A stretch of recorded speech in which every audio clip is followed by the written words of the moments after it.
Okay, ang recovery efforts, unahon ako ang power.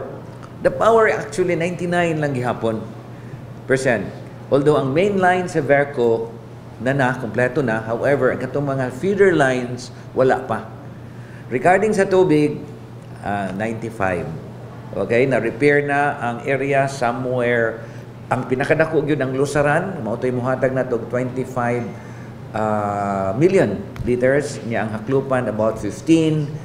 Ang Haklupan kompleto na sad, but there are lines nga wa pa nila na katong feeder lines wa pa nila na human.